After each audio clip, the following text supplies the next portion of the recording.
सारा देश का युवा पकौड़ा तलेगा तो कौन खरीदेगा, कौन खाएगा? समझ रहे हो? फिर तो पकौड़े का विकास होगा, पकौड़े को एक्सपोर्ट करेंगे, देश का नाम पकौड़ा गढ़ रख देंगे, और क्या होगा? नाम बदले ना ये। तो ये लॉजिक की बात नहीं है, काम की बात की जाए। और देश के युवाओं को आपके थ्रू, आपके माध्यम से मैं ये कहना चाहूँगा कि आओ भाई, आओ उठाएं। कोई भी लक्ष्य बड़ा नहीं, हारा वही जो लड़ा नहीं। समाजवाद की बात करते हो, भगत सिंह की बात करते हो, गांधी जी की बात करते हो, पीसफुल तरीके से लड़ेंगे।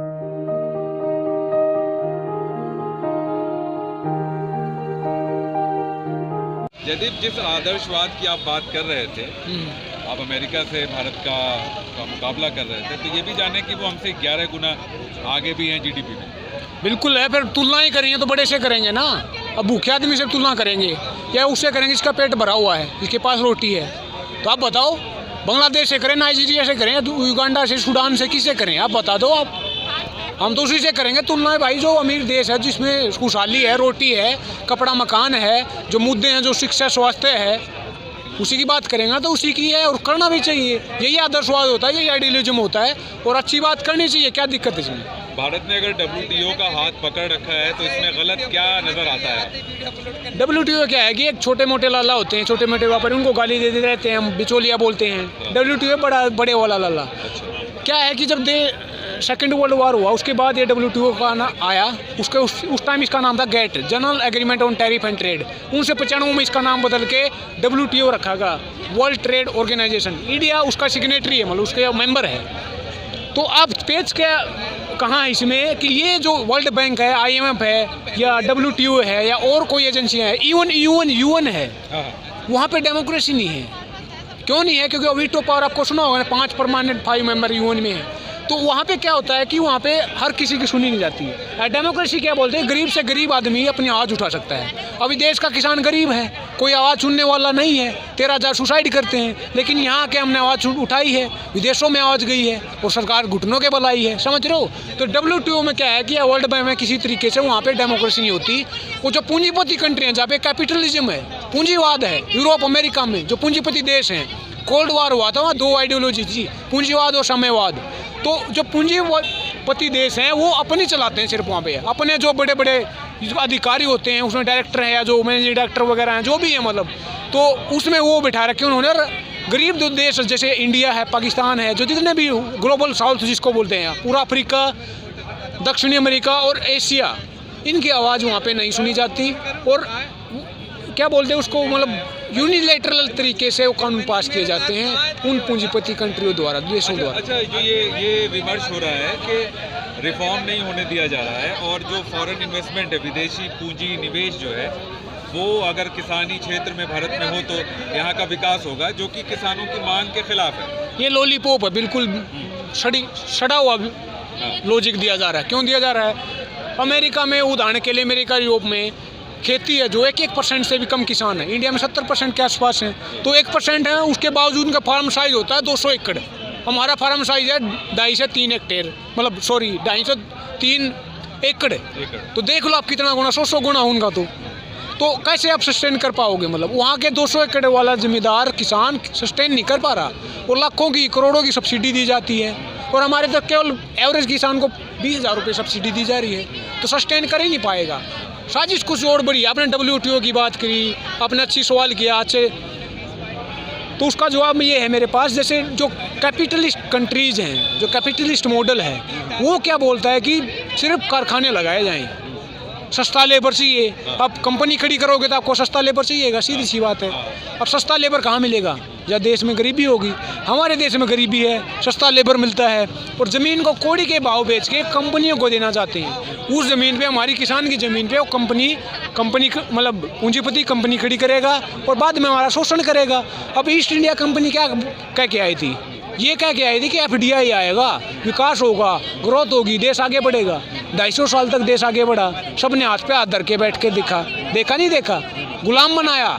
तो ये गुलामी तो है। आज नाम ही तो बदले हैं। ऑक्सफैम की रिपोर्ट देखो आप, 1% के पास 60% धन है, 10% के पास 90% धन है, और आवाज़ उठा के देख, फायदे बता देगा समानता के। ये इस तरह के लॉजिक दिए जा रहे हैं जो बहुत ही गलत है। और पॉलिसी मेकिंग बहुत ही, मतलब जिसको होते हैं ना, बहुत ही लो लेवल की हो रही है, बहुत ही गलत तरीके से हो रही है। क्योंकि जो ADR की रिपोर्ट बताती है, एसोसिएशन फॉर डेमोक्रेटिक रिफॉर्म, वो बोलते हैं कि 43% पार्लियामेंट में क्रिमिनल बैठे हैं। तो क्रिमिनल हमारे पार्लियामेंट में बैठे हैं तो और तो 2 कौड़ी पे बिक जाएंगे। तो ये जो पूंजीपति कंपनी है ये लॉबी क्रिएट करती है पार्लियामेंट में, और वो लॉबी इनके लिए आवाज़ उठाती है। हमारे MLA MP हमारे चुने हुए नुमाइंदे जो बोलते हैं कि तेरा विकास करूँगा, विकास कंपनी का करते हैं, 2 करोड़ में बिक जाते हैं। फिर देख लो अब क्या हो रहा है देश में। ये रिपोर्ट की बात कर रहा हूँ मैं, घर नहीं बनाई बात मैंने नाम भूल गया रिपोर्ट का। उस रिपोर्ट ने बोला था कि पिछले 4 साल में 3000 करोड़ रुपए मतलब कंपनियों ने खर्च किया है मैं MPs पर, जो लॉबी है उस पर, कंपनी का प्रोडक्ट के फ़ायदे बताने के लिए, मतलब बिस्लेरी के पानी के फ़ायदे बताने के लिए। अब बोतल में पानी डाल के दे दिया, हमें क्या पता भी क्या है इसमें क्या नहीं है, समझ रहे हो। हमारे मशीन थोड़ा ना मशीन पे देखते हैं, उसका मिनरल्स वगैरह चेक किया जाता है, उसकी क्वालिटी चेक की जाती है, कोई ऐसा होता है क्या? बिल्कुल नहीं होता। तो ये इस तरह का बात हो रही है। पानी तो मतलब ज़मीन का पानी पियो आप, सबसे स्वच्छ तो वही होता है, सबसे स्वच्छ मतलब होता ही नहीं होता, आप बताओ। तो ये बातें हो रही हैं, ये कंपनियों का राज आने जा रहा है। दोबारा मतलब कॉलोनाइजेशन होगा, दोबारा कॉलोनाइजेशन जिसको बोलते हैं, नया साम्राज्यवाद आने वाला है, क्योंकि असमानता बढ़ती जाएगी, गरीब आदमी में आवाज़ नहीं उठा पाएगा। अब देखो 1 साल से बैठे हैं, अभी कानून वापस कैसे किए हैं? वोट लेनी है, समझ रहे हो। सरकार माने अपनी कुर्सी इतनी प्यारी है उस आदमी को, हमें अपनी खेती प्यारी नहीं, हमें अपनी ज़मीन प्यारी नहीं, हमें अपनी रोटी प्यारी नहीं, अपनी बेटी प्यारी नहीं, क्या खाएंगे हम? बता दो आप। सिचुएशनल असेसमेंट सर्वे है NSO का, 10 दिन पहले आया है। उसने बोला कि किसान की 1 दिन की आय 27 रुपये है, 27 को 30 से गुणा करो, 810 रुपये महीना। इससे आगे मैं कुछ नहीं बोलूँगा, बहुत दर्दनाक है ये। अच्छा, ये जो बात कही जा रही है कि MSP से भारत की इकोनॉमी का भट्टा बैठ जाएगा, अच्छा हाँ अच्छी बात है। अगर गारंटी दे दी जाए। देखिए, जो महंगाई को टैकल करने के पीछे इंडिया के जो किसान को दबोचा गया है, क्योंकि अगर उसको फ्री हैंड दे दिया, आप कोई भी चीज़ बेचने जाते हो बाज़ार में, आप कोई भी चीज़ बनाओगे ना, आप मैन्युफैक्चरिंग अपने आप हाथ से करोगे तो MRP पे बेचोगे, अपनी लेबर हो भी MRP पे बेचोगे, तो किसान को मिनिमम नहीं मिलना चाहिए, उसको अपनी लेबर का मतलब मिलना नहीं चाहिए, बिल्कुल मिलना चाहिए। और MSP से अगर किसान देश खतरे में आता है, देश का मतलब फिस्कल जो डेफिसिट है वो इंक्रीज होता है या जो भी है, तो जो पूरे पूंजीपतियों का पिछले 7 साल में 12 लाख करोड़ रुपये माफ़ कर दिया बैकडोर से, पता भी नहीं चला, उसका क्या? किसानों का कितना होगा? पूंजीपति 1000-2000 होंगे, किसान 70-80% हैं, डायरेक्ट इनडायरेक्ट जो एग्रीकल्चर पे डिपेंड करते हैं। तो इस शर्म की बात है, इस तरह की बातें कह रहे हैं और कंटिन्यूसली कह रहे हैं, और सुन रहा है देश। क्यों सुन रहा है? क्योंकि भाई किसी ने कहा था कि लश्कर भी तुम्हारा, अखबार भी तुम्हारा, सरदार भी तुम्हारा, तुम झूठ को सच लिख दो, अखबार भी तुम्हारा। इस दौर के फरियादी जाएँ तो जाए कहाँ? हुकूमत भी तुम्हारी, दरबार भी तुम्हारा, हुकूमत भी तुम्हारी, दरबार भी तुम्हारा। क्योंकि हुकूमत, दरबार, media, print media, social media, हर तरह का मीडिया पे मतलब जो गैग ऑर्डर है, जो दबोचा जा रहा है, उसको मतलब प्रीचिंग दी जा रही है, वो एक नैरेटिव दिखाया जाता है जो सरकार चाहती है। और गरीब किसान की, मजदूर, पिछड़ा, दलित, आदिवासी की कोई आवाज़ नहीं सुनता।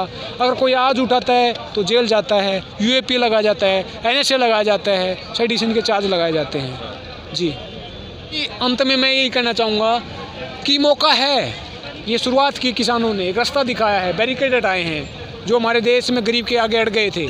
अब बड़े आंदोलन करने पड़ेंगे, जो बेटियों के साथ अन्याय हो रहा है, रेप हो रहे हैं, युवाओं के साथ जो अत्याचार हो रहा है, SSC GD वाले जो 1 साल से सड़कों पे पड़े हैं, कितना शर्मनाक है। इस देश की सड़कों पे पड़े हैं और आवाज़ नहीं सुनाई दे रही। खोरी गाँव को पूरे उजाड़ दिया, क्यों? क्योंकि गरीब आदमी थे, अमीरों के तो मतलब आँख उठा के देखो कोई। तो ये शर्म की बात है। तो आने वाले टाइम पर बड़े समाधान करने पड़ेंगे, देश के युवाओं को, देश के गरीब को इकट्ठा होना पड़ेगा, आवाज़ उठानी पड़ेगी। अच्छा, आपने बेरोजगारों की बात की, तो कोई SSC GD के जो छात्र हैं वो आके बैठे, धरना दिया उन्होंने, लेकिन देशव्यापी कोई मतलब क्रांतिकारी कदम नहीं उठाया ऐसा। जैसे शहरों को जाम कर दिया जाता था पहले, उस तरह से झंडे बैनर लेके व्यवस्था को तंग नहीं किया। अब क्या है, दिक्कत क्या होती है कि जैसे आज आप देखोगे नहीं, हाँ आज इतनी सारी मीडिया आई है, हद से ज़्यादा। क्यों आई है? क्यों? पता था कि आज TRP है, आज सेलिब्रेशन है, 1 साल पूरा आने वाला है।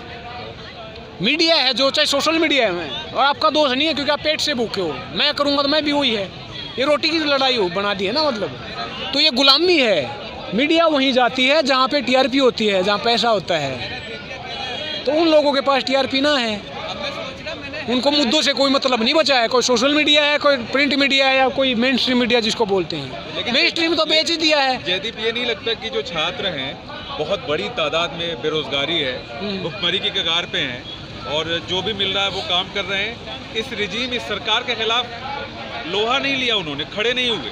मैं पूर्वांचल की बात करूं अगर, या रोहिलखंड की बात करूं, बुंदेलखंड की बात करूं, मैंने देखा है लोगों को किस तरह से एक एक रुपए के लिए तरसते हुए, लेकिन वो व्यवस्था के खिलाफ खड़े नहीं होते। एक तो डर भय होता है, गरीब आदमी होता है, पता नहीं होता है, एजुकेशन नहीं होती है, उसको पता ही नहीं है क्या हो रहा है, वो अपने हालात को दोष देता है। तो नहीं है कि मन में धर्म है, कि धर्म बचा हुआ वो बिल्कुल है, वो भी ये तो आपने इंटरेस्टिंग बात कर दी, वो बिल्कुल है। वो धर्म, जात, भाषा, वर्ग, जो हमारा क्षेत्रवाद है, वो तो बिल्कुल रख में भर रखा है इन्होंने। सरकारों ने जो सक्सेसिव गवर्नमेंट है, कोई भी सरकार है वो, तो ये तो है ही। अगर हम देश के नागरिक को पढ़ाते, ह्यूमन डेवलपमेंट करते, मानव विकास करते, तो आज जो हालात ना होते शायद। आज देश का नागरिक है जो जागरूक होता और अपने अधिकारों को, हकों के बारे में जानता, उसके आवाज़ उठाता, उसके लिए लड़ता। तो बिल्कुल आपने ठीक कहा। तो मैं तो ये कहना चाह रहा हूँ ना कि युवा हैं जो देश की 70% आबादी युवाओं की है, और उनकी आंख में आंख डाल के पीएम जी बोलते हैं कि पकौड़ा तल ले। अब ये तो वाजिब सवाल नहीं है। अब पीएचडी क्यों करवाई, पकौड़ा तलना तो अनस्किल्ड लेबर का काम था। तो ये जो बोला जा रहा है और सबके सामने बोला जा रहा है, तो ये गलत है। अगर सारा देश का युवा पकौड़ा तलेगा तो कौन खरीदेगा, कौन खाएगा? समझ रहे हो? फिर तो पकौड़े का विकास होगा, पकौड़े को एक्सपोर्ट करेंगे, देश का नाम पकौड़ा गढ़ रख देंगे, और क्या होगा? नाम बदले ना ये। तो ये लॉजिक की बात नहीं है, काम की बात की जाए। और देश के युवाओं को आपके थ्रू, आपके माध्यम से मैं यही कहना चाहूँगा कि आओ भाई, आवाज़ उठाएं। कोई भी लक्ष्य बड़ा नहीं, हारा वही जो लड़ा नहीं। समाजवाद की बात करते हो, भगत सिंह की बात करते हो, गांधी जी की बात करते हो, पीसफुल तरीके से लड़ेंगे, ऐसे देश आज़ाद करवा था, और ये देश आज़ाद भी हो रहा है एक तरीके से। अब देखो, एक रास्ता मैं बोल रहा हूँ, बार बार रास्ता खोला हमने। आपको कहीं मतलब दूसरे मंजिल पे जाना तो आप सीढ़ी का यूज़ करते हो, तो 1-2 सीढ़ी हम चढ़ गए हैं। अब ये डर भय है जो दिल से निकल गया है। सारा देश का युवा आएगा तो समाधान बड़े बड़े होते हैं, 2 आदमी से कोई समाधान नहीं होते। इनकलाब जिंदाबाद।